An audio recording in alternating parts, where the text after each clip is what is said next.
It's shaping up to be a wonderful holiday, not your normal average every day. Sounds like someone filed my coral tree. SpongeBob, Patrick, why'd you do this to me? The world feels like it's in lovely. Go away before I harm you bodily. This Christmas, it feels like the very first Christmas to me. They'll be shopping, decorating plenty of snow. Hey, Patrick, who's that under the mistletoe? Wait, who? Me? Would you look at the time? I should go. People seem a little more brotherly. He's a little something from you to me. Even all the trash on Christmas, it smells so sweetly. This Christmas feels like the very first Christmas to me. La la la, la la la, la la la, la la la, la la la. What do you want? Can't you see that I'm busy? Step outside. We got something for you to see.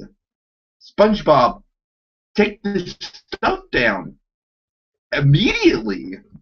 Chestnuts roasting. It burns in the third degree.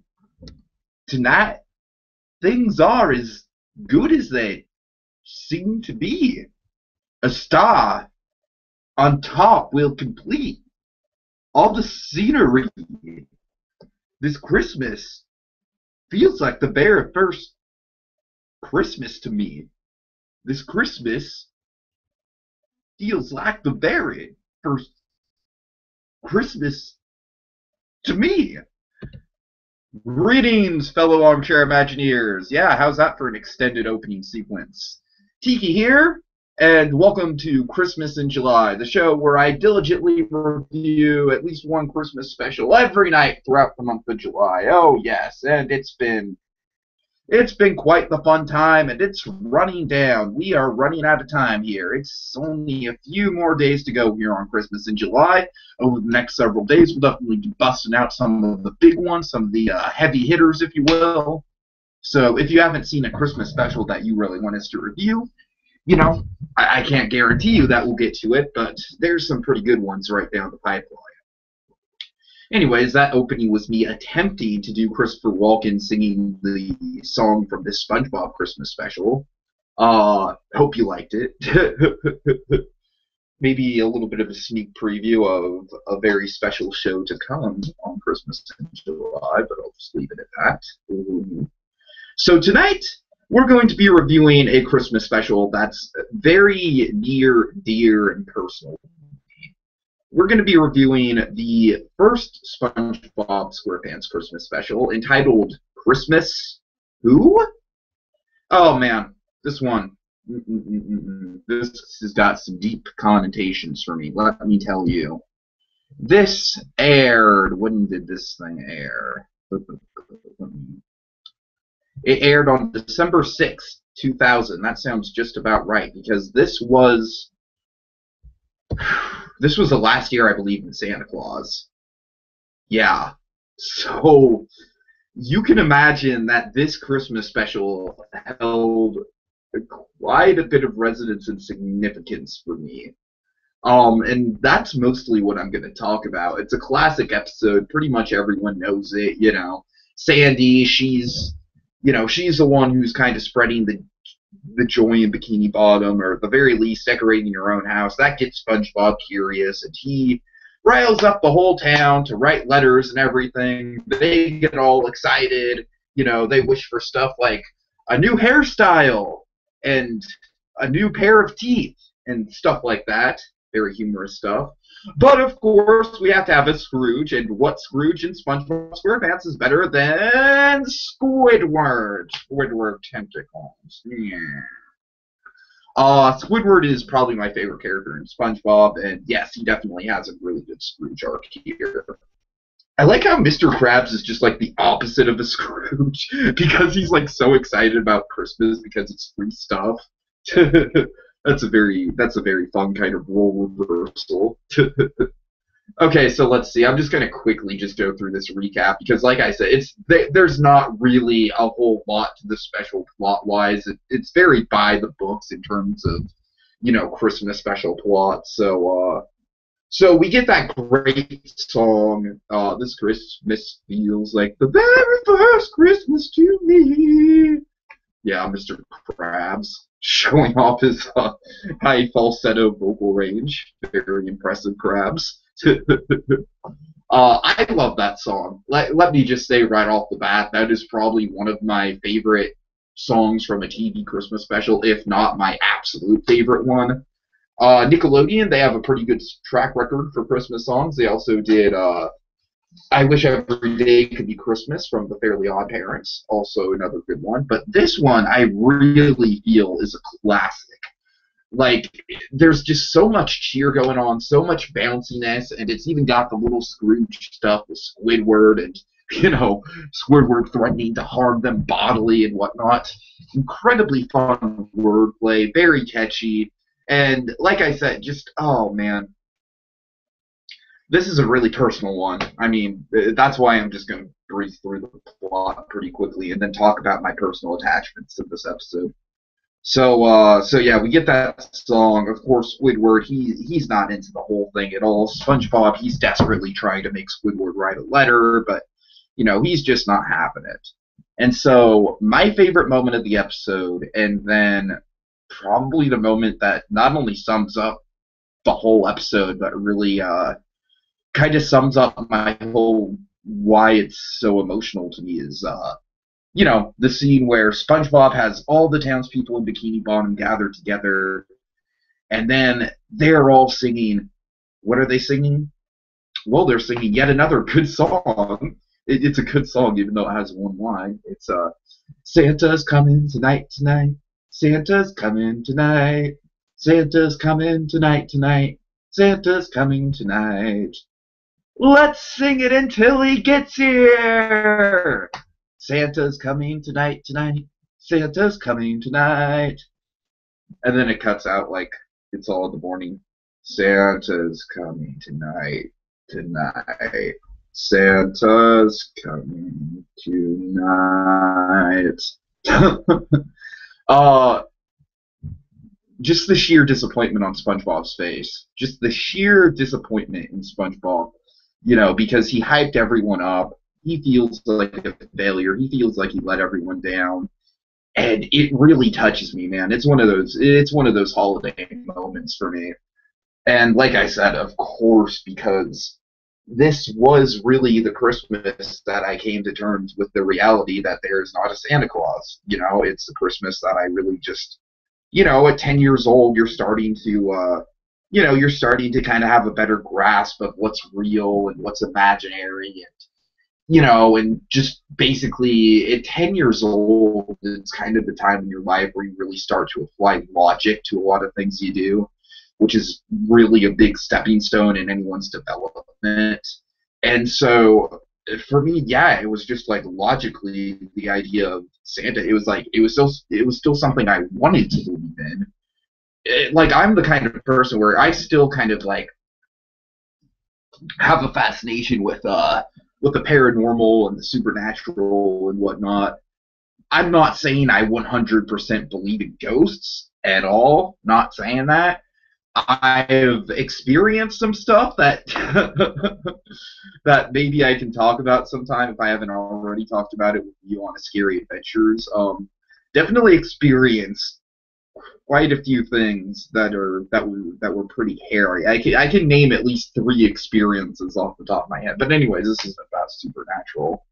My point is, when you're a kid, you really kind of want your imagination to be as all-encompassing as the real world, and vice versa. And then you kind of start to realize that the real world kind of sucks. Yeah, actually, that's in your 20s that you realize that the real world sucks, which I am experiencing right now. Ha ha ha.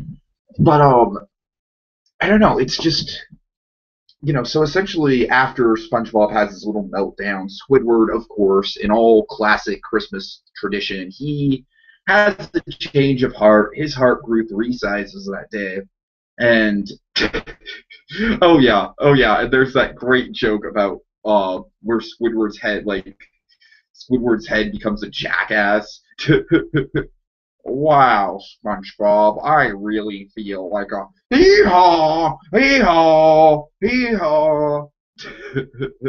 That's probably the most humorous part of the whole episode. But so Squidward, he essentially, I forget exactly what he goes into his house to get SpongeBob, but he dresses up as Santa. No, actually, he doesn't get SpongeBob anything because SpongeBob's wish was for Santa to come to Bikini Bottom. So there you go. He technically granted SpongeBob's wish by showing up as Santa. And he's like, okay, I'm sure glad that's over. But then, of course, all the citizens of Bikini Bottom gather around, and this leads to a very funny scene where Squidward is just darting in and out of the house, trying to grab anything and everything that he can use as a present. Really cheap stuff. Let's see. He pulls out potato salad, and then the girl who wants a new hairstyle is like, "Yay, a new hairstyle!" and just puts it in her head. Oh my god. So essentially, the big moral of the episode is, Squidward. He was the biggest jerk, or jackass, as the show likes to refer to it. He was the biggest jerk, but he came around, and he really became the one who ended up bringing Bikini Bottom to everyone to begin with. It ended up bringing Christmas to Bikini Bottom for everyone. Really, in a way, kind of parallels Helga's storyline in Hey Arnold a little bit, where Helga, like Squidward, he's not looking to get anyone anything, but in the end, both Helga and Squidward are the ultimate, saviors of Christmas. They are the ones who ultimately bring the holiday cheer to their respective Christmas specials. And yeah, I think that's interesting because both of them are, essentially, I don't want to say Squidward's the villain, certainly not, but Squidward's definitely is slightly antagonistic towards our main characters. But but the episode ends in great classic SpongeBob fashion, where SpongeBob comes to Squidward's house and he's all excited. He's like, "Squidward, you missed it! Santa was here and he was giving out gifts." And Squidward's like, I don't know, he says something like, "Well, I'm sure it was great, SpongeBob." And then, oh boy, and then we get to see. I'm assuming it's Aaron's. I'm assuming it's hold on. Who plays Santa? I wanna look up to see who plays Santa. I'm assuming it's one of the writers of the episode, but or one of the I'm sorry. Oh god. Maybe not. I'm assuming it's someone involved in production, but it's the Great Santa. One of my favorite jokes with Santa is when they portray him to be so overly jolly that it's almost kind of creepy. So this Santa, he's just like, "Oh, oh, oh, oh, oh, oh, oh,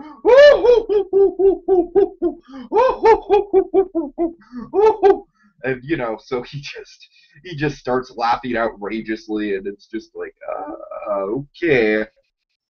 Actually, come to think of it, I seem to remember that Dexter's Lab perhaps had a Christmas episode that was like that, where Santa could only talk in ho ho ho. I don't know. I'm gonna have to look that up, because if that's the case, then I might just have to review that. Yeah, like I said, this episode, it's really not very deep by any stretch of the imagination. It's a very classic, like the Grouch learns to come around and Yeah, I'm pretty sure Santa. I'm pretty sure Santa does have the Santa can only speak in ho ho hos in the Dexter Christmas. But this episode, it's classic formula. It's the Scrooge coming around and delivering Christmas to everyone by the end. We saw it with the Andy Griffith Show to great effect. I really loved it there, and we saw it here. I really don't think there's any reason to go over this for an hour. It's a solid special. You all know that. The songs are absolutely fantastic and wonderful. Um, I don't know. It's kind of hard to say whether I'd have to say I probably like this better than the Hey Arnold Christmas. Don't get me wrong, Hey Arnold Christmas definitely far and away the more emotional episode, even though this definitely has an an emotional pull for me because of the whole, like, it was the last year I tried to believe in Santa Claus and whatnot. But yeah, I mean, for obvious reasons, the Hey Arnold one's more emotional. But this is just it's a whole bunch of fun, and it's got a lot of heart to it. It's got a whole lot of heart to it, and it's just very classic. And like I said, just the songs in general are really what make this episode. It's all about the songs. There's some great songs in here. And, of course, Crazy Psychotic Santa. What more do you want? Seriously, what more do you want? It's a great episode. Go watch it. There's another SpongeBob Christmas special. I believe it's just called It's a SpongeBob SquarePants Christmas, but that's all the way in season 8. So if I'm going to review that at all, it'll probably be for next year's Christmas in July. Because, yeah, season 8 SpongeBob makes me just a little bit leery. But anyways, I hope you guys enjoyed this review. I know it was kind of a shorter one. I'm not sure if that is a blessing or a fault.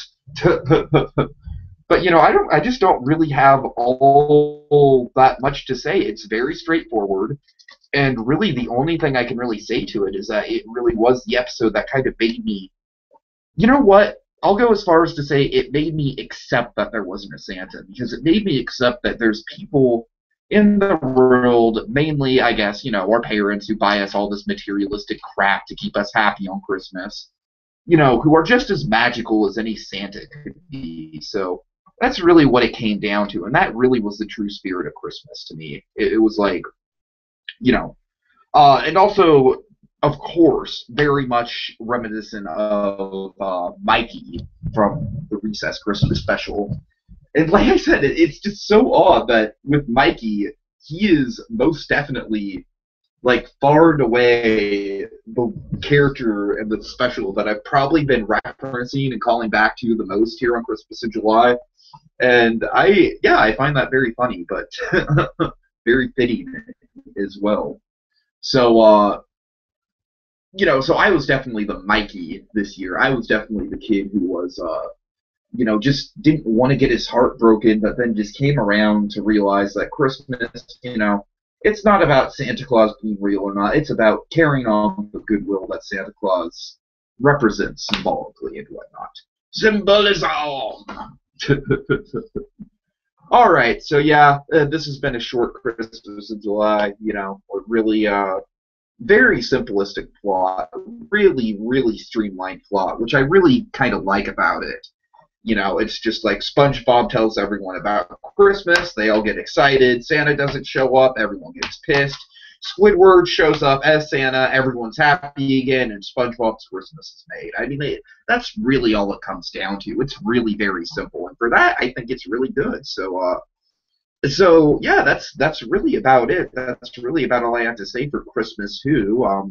Sorry for anyone who's wanting a longer review, I guess. I don't, like I said, I'm not sure if people, with these episodes, usually it's like if I'm solo, I go about 20 minutes or so. Usually if I'm with someone, they go about an hour. So obviously tonight I'm solo, so, running a little short, but I've been saying that over and over. I'm kind of repeating myself. So yes, Christmas specials have a very specific formula, and we here on Christmas in July are going to track down and see exactly what that formula is by putting the mistletoe underneath a microscope.